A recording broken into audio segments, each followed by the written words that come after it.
Avec les enfants, le travail, les quêtes et les aventures, ce n'est pas toujours facile de bien excaver sa caverne. Pourtant, avec une touche d'organisation, vous pourriez obtenir la grotte de vos rêves dès aujourd'hui.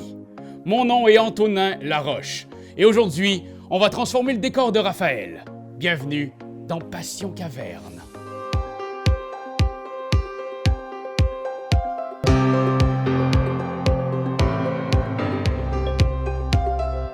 Caverna est un jeu de placement d'ouvriers qui se joue de 1 à 7 et qui prend environ 30 minutes par joueur. Dans ce jeu, vous incarnez des nains vivant sous une montagne.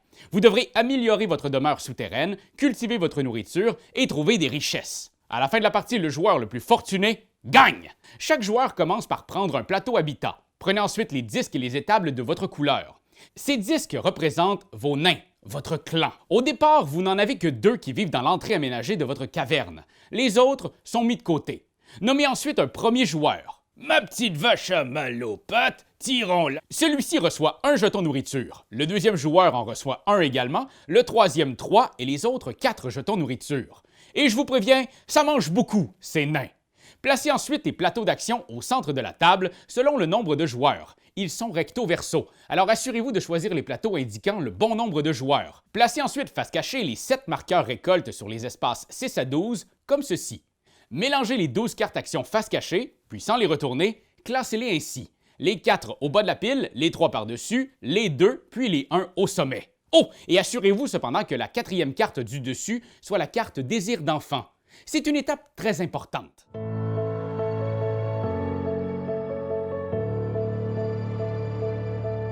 Et finalement, placez les tuiles aménagement sur leurs emplacements respectifs sur le plateau du même nom.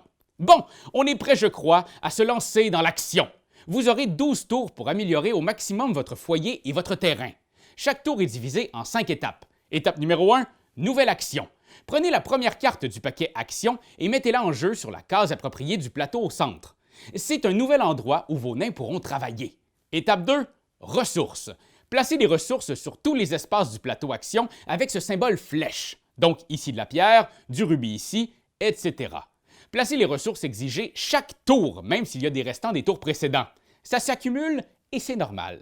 Étape 3, travail. À tour de rôle, en commençant par le premier joueur, tous vont placer un nain sur une case action inoccupée, puis activer son effet. Les actions sont au cœur du jeu. Certaines cases vous procurent des ressources, comme du bois, de la pierre ou des rubis, qui sont des jokers.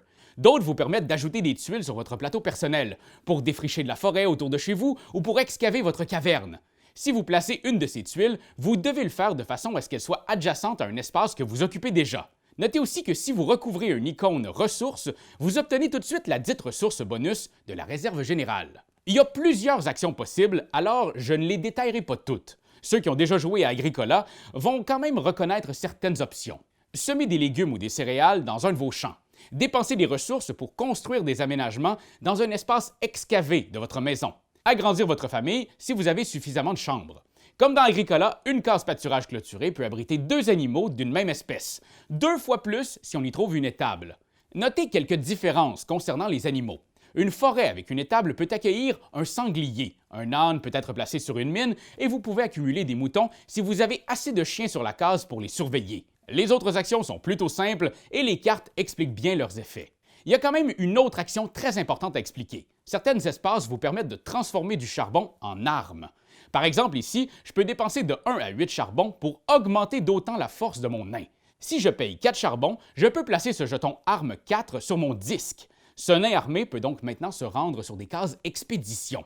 En prenant cette action, mon nain me ramène un butin selon sa valeur d'arme. Fiez-vous à votre aide de jeu pour savoir quel bonus votre nain force 4 peut vous ramener. Ce symbole bouclier sur la carte Expédition indique combien de récompenses différentes votre aventurier peut réclamer. Oh, et attention, vos nains armés sont un peu plus lents. Quand vous placez vos ouvriers dans la phase travail, vous devez les placer en ordre du moins armé au plus armé. Votre nain combatif aura donc peut-être moins de flexibilité sur son choix d'espace. Pas facile d'être flexible en code de maille, mais c'est stylé!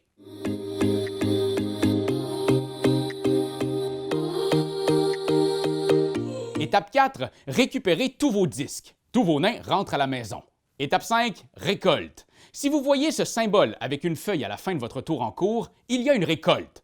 Premièrement, Tous les joueurs peuvent récolter une céréale ou un légume de chacun de leurs champs qui a été semé. Deuxièmement, vous devez tous défausser 2 jetons de nourriture par disque nain dans votre clan.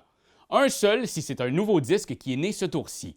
S'il vous manque de nourriture, vous pouvez échanger des ressources contre des victuailles au taux d'échange indiqué dans le bas de votre plateau. Pour chaque nourriture manquante, vous recevrez 3 points négatifs en fin de partie. Troisièmement, si vous avez au moins 2 animaux dans le même pâturage, ils ont un bébé. Bon, si vous avez assez d'espace pour l'accueillir. Notez que si le tour en cours se termine avec un jeton récolte face cachée, il est possible que ce soit un point d'interrogation. Fiez-vous à cette carte pour découvrir les résultats de cette récolte mystère, qui n'est pas toujours plaisante, je dois l'avouer. La partie se conclut à la fin du tour 12. On procède alors au décompte final. Chaque animal sur votre plateau vous rapporte une pièce. Une pièce par rubis, par légume et par nain, une pièce pour chaque 2 céréales dans votre champ ou votre réserve. Totalisez aussi toutes les valeurs visibles sur vos tuiles. Certains aménagements jaunes vont aussi vous permettre de faire des points bonus si vous rencontrez certaines conditions. Et finalement, vous perdez 2 points par type d'animaux que vous ne possédez pas et 1 point par espace non exploité sur votre terrain. Le joueur avec le plus grand total gagne! Vous voyez maintenant que ce n'est pas sorcier de mettre un peu d'ordre, et n'importe quelle montagne peut devenir un vrai château. Allons voir maintenant la réaction de Raphaël quand il a découvert ce qu'on a fait de son plateau personnel. Ok, c'est bon. Je suis prêt là. Ok. Oh my god. Ben voyons donc, vous avez... Hey, c'est des rubis, ça, c'est... Wow! Plein de mines de rubis, il y en a donc ben! Oh, pis... Ah, des chiens! J'aime tellement ça, les chiens! Oh, des petits moutons! Oh, merci, Passion Caverne. Merci, Caverna. C'est toi de trouver l'épisode de jour du Popoche? Sonne la cloche! Sonne la On cloche! parle de jeu, like-nous, commande, suis-nous, ouais! Sonne la cloche! Sonne la cloche! Partage à tes amis, partage à ta mamie, ouais! Sonne la cloche! Sonne la cloche! Comment ton ouais, fais-le mon titi! Sonne la cloche! Sonne la cloche! Sonne la cloche comme quand Jésus a sonné à la porte pour aller souper chez Zachée.